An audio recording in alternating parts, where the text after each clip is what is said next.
Hello friends, I am doctor Bina Sethi और आज मैं आपको बताने वाली हूँ कि 9th मंथ में हम ऐसा क्या क्या करें कि आपकी जो डिलीवरी है वो नॉर्मल हो और आप सी सेक्शन से बच सकें। यानी कि आप हंसते खेलते हॉस्पिटल जाएं और हंसते खेलते ही हॉस्पिटल से बेबी के साथ वापस आएं और आपको किसी तरीके की परेशानी ना हो, वो भी कुछ आसान टिप्स के साथ। तो देखिए, सबसे पहले आप ये जानिए कि 9th मंथ में बेबी की पोजीशन क्या होती है।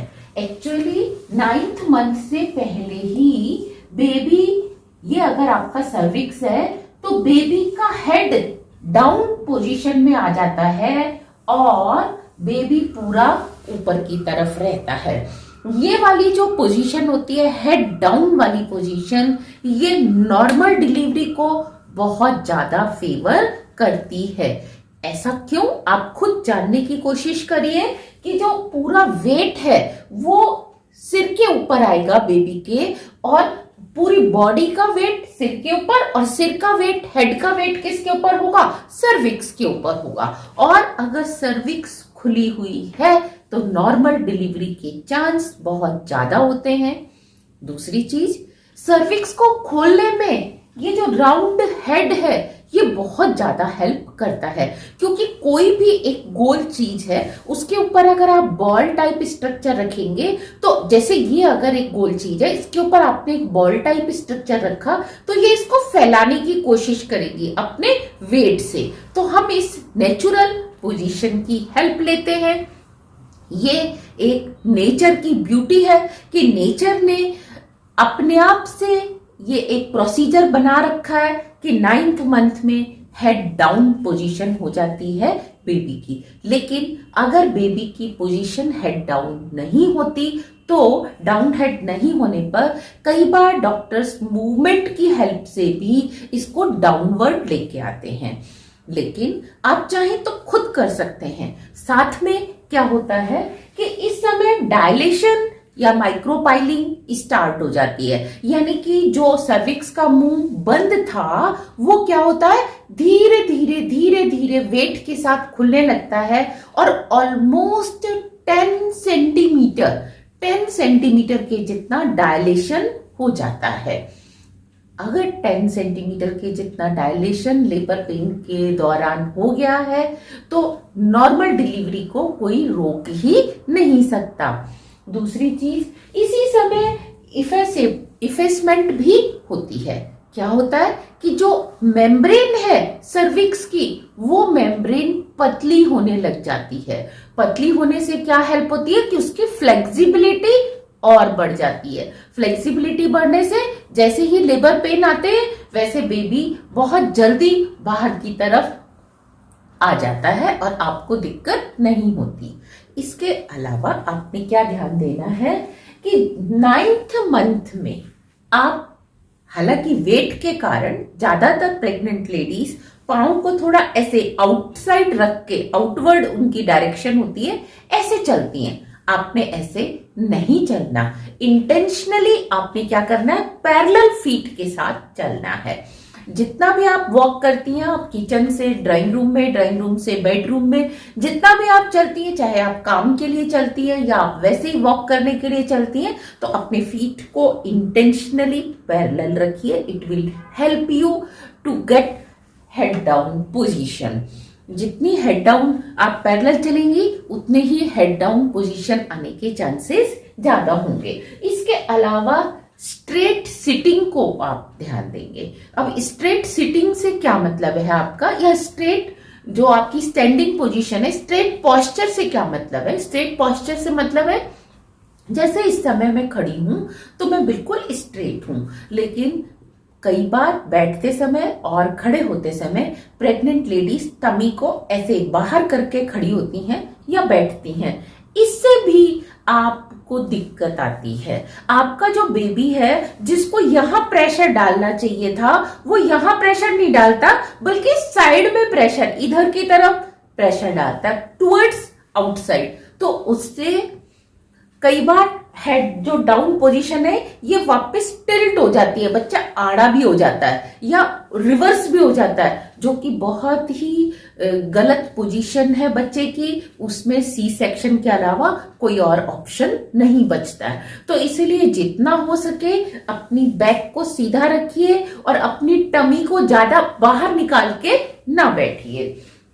इसके बाद आप क्या देखते हैं कि 9th मंथ के ऊपर 7 डेज हो गए, 10 डेज हो गए, 12 डेज हो गए, लेकिन delivery pain, labour pain start नहीं हुए। तो ये एक बहुत चिंता का कारण होता है सबको कि ऐसा क्यों हो रहा है। तो आज मैं आपको बताती हूँ कि इसके 2 रीजन होते हैं। एक तो जब आपने कंसीव किया था उस मंथ में आपका जो उस मंथ में और उससे पहले जो आपका पीरियड साइकिल था वो 30 डेज से बड़ा था, 35 था, 40 था, 45 डेज का था। तो उसमें आपका जो ओवुलेशन डे था वो भी 7 डेज 10 डेज क्या था, लेट था। इसीलिए आपकी जो डिलीवरी डेट है वो भी लेट हो जाती है, एक कारण। दूसरा, अगर आपने मूवमेंट ज्यादा नहीं की है ड्यूरिंग प्रेगनेंसी तो भी बच्चा रिलैक्सिंग मोड में रहता है और जो यूट्रस की जो मेम्ब्रेन है ये आपकी बॉडी से चिपकी रहती है और जो वाटर बैग है इसके अंदर वो चिपका रहता है यूट्रस से, यूट्रस चिपका रहता है आपकी बॉडी से। तो वो तीनों लेयर एक साथ मूव करती हैं, उनका सेपरेशन नहीं होता। जब उनका सेपरेशन नहीं होता तो बच्चे की हेड डाउन पोजीशन भी नहीं आती, लेबर पेन भी बहुत देर से स्टार्ट होते हैं। तो यहां आप क्या देखते हैं, इसके लिए डॉक्टर्स स्ट्रिपिंग ऑफ मेम्ब्रेन करते हैं। यानी कि जब आप डॉक्टर को दिखाने जाते हैं कि भाई 10 दिन हो गए, 12 दिन हो गए, ऊपर 9th मंथ खत्म हो गया लेकिन अभी भी लेबर पेन स्टार्ट नहीं हो रहे, तो वो इन लेयर्स को अलग कर देते हैं, सेपरेट कर देते हैं। अब वो फ्रीली मूव करने लगती हैं और नेक्स्ट डे नहीं तो सेम डे से आपको पेन इंड्यूस हो जाते हैं। तो स्ट्रिपिंग ऑफ मेम्ब्रेन भी एक अच्छा ऑप्शन हो सकता है अगर आपके लेबर पेन स्टार्ट नहीं हुए। अदरवाइज आपने अपने आप से स्ट्रिपिंग के लिए डॉक्टर के पास नहीं जाना है। ये तभी जाना है जब 9th मंथ कंप्लीट होके 7 डेज ऊपर हो जाए और फिर भी लेबर पेन स्टार्ट ना हो तो आप केवल 2-3 दिन ही वेट करें और फिर आप डॉक्टर के पास जा सकते हैं। इसके अलावा बहुत सारी पुरानी लेडीज कैस्टर ऑयल दिया करती थी दूध में मिलाकर। कैस्टर ऑयल एक्चुअली जो है बाउल मूवमेंट को इंक्रीज करता है, आपका पेट साफ कर देता है, उससे सम टाइम इंड्यूस हो जाते हैं आपके लेबर पेन। लेकिन किसी किसी लेडी को ये कैस्टर ऑयल सूट नहीं करता, उसको वॉमिटिंग की सेंसेशन होती है, तो उससे उल्टा डायरिया हो जाता है। उसमें अगर आपने 2-3 बार भी वॉमिटिंग कर दी तो naturally you start feeling weakness. Weakness होती है तो फिर आप लेबर पेन नहीं ले पाते। जब आप लेबर पेन नहीं ले पाते तो डॉक्टर को फिर सी सेक्शन करना पड़ता है। तो अगर आप उसको आसानी से ले पा रहे हैं तो बहुत अच्छी बात है, और अगर आप नहीं ले पा रहे तो लीव इट। डॉक्टर्स के पास और ऐसी कई मेडिसिन है, इंजेक्शन की फॉर्म में, जेल की फॉर्म में, टैबलेट की फॉर्म में, वो आपको दे सकते हैं। टैबलेट्स ओरल टैबलेट्स नहीं होती, वेजाइना में रखने वाली टैबलेट्स होती हैं, जेल्स होती हैं, जिनसे कि आपका जो हेड डाउन पोजीशन के बाद बेबी का लेबर पेन है वो स्टार्ट हो जाता है।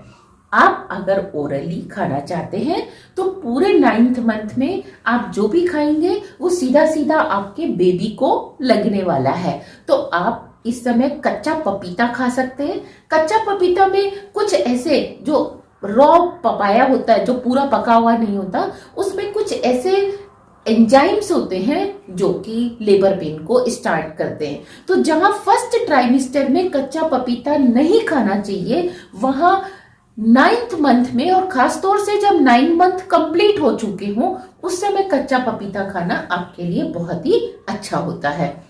आप इस समय चीकू खा सकते हैं, आप इस समय पाइनएप्पल खा सकते हैं। और आप जब पूरे 9th मंथ हो जाए या उससे एक वीक पहले भी अगर आप चाहें तो ड्राई फ्रूट्स को एज ए ड्राई फ्रूट ही खाएं, यानी कि उसको सोक करके ना खाएं, उनको गर्म तासीर में रहने दें और ड्राई फ्रूट खाएं। आप सुबह नाश्ते में ले सकते हैं, आप शाम को दूध के साथ ड्राई फ्रूट ले सकते हैं। ड्राई फ्रूट में आप अंजीर ले सकते हैं, आप अखरोट ले सकते हैं, आप बादाम ले सकते हैं, और आप चाहें तो नेजे, किशमिश, मुनक्का, ये सारे थोड़े थोड़े से 5-5, 7-7 पीस हर ड्राई फ्रूट के ले सकते हैं।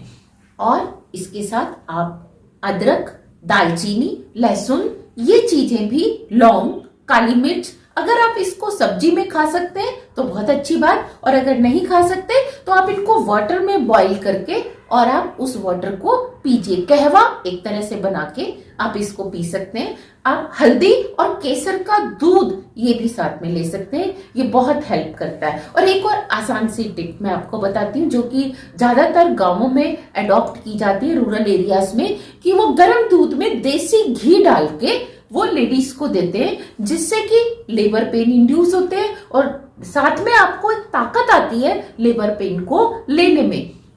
जब आप लेबर पेन को आसानी से लेते हैं, आप ज्यादा शोर नहीं मचाते, तो डॉक्टर्स भी वेट करते हैं नॉर्मल डिलीवरी का। लेकिन अगर आप शोर ज्यादा मचाते हैं या लेबर पेन नहीं लेते हैं तो फिर डॉक्टर्स आपको सी सेक्शन के लिए ले जाते हैं, जो कि उस समय तो आपके पेन को 2-4 घंटे के लिए कम कर सकता है कि चलो आपको लेबर पेन कम लेने पड़े। लेकिन एक्चुअली जो आपकी पूरी लाइफ की एक चीज है कि नॉर्मल की जगह आपने सी सेक्शन कराया है, वो आपके साथ जुड़ जाता है। आपके पेट की ब्यूटी भी खत्म हो जाती है क्योंकि वहां पे स्टिचेस आ जाते हैं, और आपको बहुत सारे दिन तक, लगभग 40-45 डेज तक बहुत ज्यादा रेस्ट लेना पड़ता है। तो जहां आप थोड़ा सा गलती करते हैं कि लेबर पेन नहीं लेते, वहां आपको फिर सी सेक्शन की तरफ जाना पड़ता है।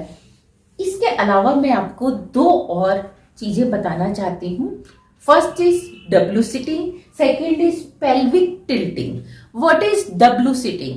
डब्ल्यू सिटिंग कहते हैं जैसे कि जब आप घर में झाड़ू और पोछा लगाते हैं तो आप बिल्कुल इंडियन टॉयलेट पे जैसे बैठते हैं, आपका पोस्चर वो होता है। आप उस पोस्चर में हो सके तो अपने घर में थोड़ा थोड़ा सा झाड़ू लगाइए, जितना देर आप लगा सकते हैं, 5 मिनट, 10 मिनट। आप दिन में 1 बार, दिन में 2 बार, दिन में 4 बार आप झाड़ू लगाइए, पोछा लगाइए। चाहे आप फॉर्मेलिटी के लिए ही झाड़ू पोछा लगाइए, यानी कि सच्ची में मत लगाइए, आप उस पोजीशन में चलिए तो आप देखेंगे बेबी हेड डाउन पोजीशन में आ जाता है और आपका जो डायलेशन है वो स्टार्ट हो जाता है, अफेसमेंट जो है वो भी हो जाता है, और आप नॉर्मल डिलीवरी की तरफ चलते हैं। और मैं इसको आपको अपने पर्सनल एक्सपीरियंस के साथ शेयर करना चाहती हूँ कि जब मेरी बिटिया होने वाली थी तो अभी मेरे पास 7 डेज थे। डॉक्टर्स ने मुझे 27th की ड्यू डेट दी थी, लेकिन मैंने 18th को अपने घर में सिर्फ बैठ के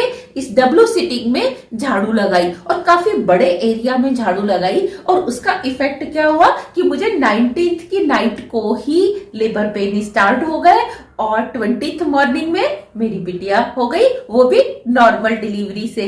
तो इस तरीके से हम क्या देखते हैं कि जो डब्ल्यू सिटिंग है, this is the best exercise. लेकिन इसमें आपको क्या ध्यान देना है, अगर आपका एमनियोटिक जो लिक्विड है उसमें, उस बैग में लीकेज है, उसमें से पानी बाहर आ रहा है, या आपको डॉक्टर ने इस पोजीशन में बैठने से मना किया है, या आपका प्लेसेंटा जो है पोस्टीरियर बाहर की तरफ आने की कोशिश कर रहा है, तो उस पोजीशन में आपने डब्ल्यू सिटिंग में नहीं बैठना।